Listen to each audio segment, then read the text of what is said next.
Yo, what's up mga kaibigan? Nalina tayo magkwentuhan. Sa Game 2 kanina ng Los Angeles Lakers at ng Minnesota Timberwolves ay kitang-kita ang paghahanda na ginawa ng Lakers defense. Noong Game 1 nga ay depensa naging problema nila. Masyado itong malamya. Ganun pa man sa Game 2 ay nakita natin ang kakaibang physicality ng kanilang depensa.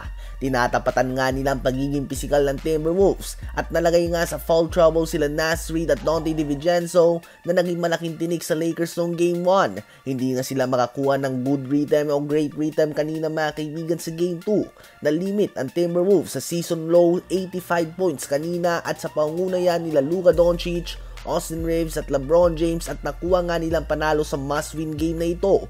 Everybody played great defense habang sa offense naman ay lahat nga nag-take advantage sa perimeter defense si Rudy Gobert na miss or make at this point. Minsan ay maganda ito para sa kanila, subalit minsan naman ay nagiging stagnant nga ang opensa nila dahil nanunood na lang ang lahat kay Luka at Austin Reeves na mag-ISO mga kaibigan.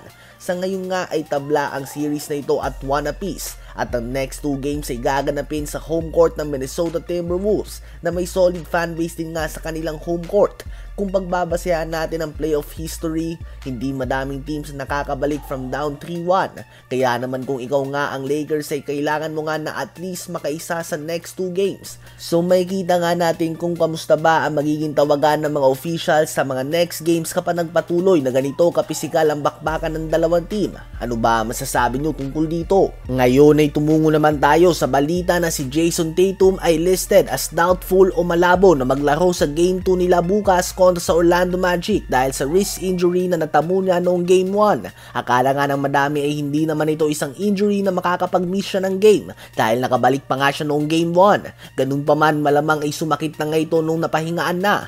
Ganun pa man mga kaibigan, with or without Jason Tatum, ang Boston Celtics ay yamado pa rin sa mga talpakan. Ganun na lang nga kadehado ang Orlando Magic sa mata ng mga fans at ng odd makers. Kahit na wala sa lineup ang isang player na nag-average ngayong season ng 29 points, 9 rebounds and 6 assists per game, sa palagay nga ng mga fans ay mananalo pa din ang reigning champions Boston Celtics. Ganun na lang nga ka-talented ang lineup nila na may starting 5 na lahat ay may kakayahan na gumawa ng 25 points o higit pa sa isang game.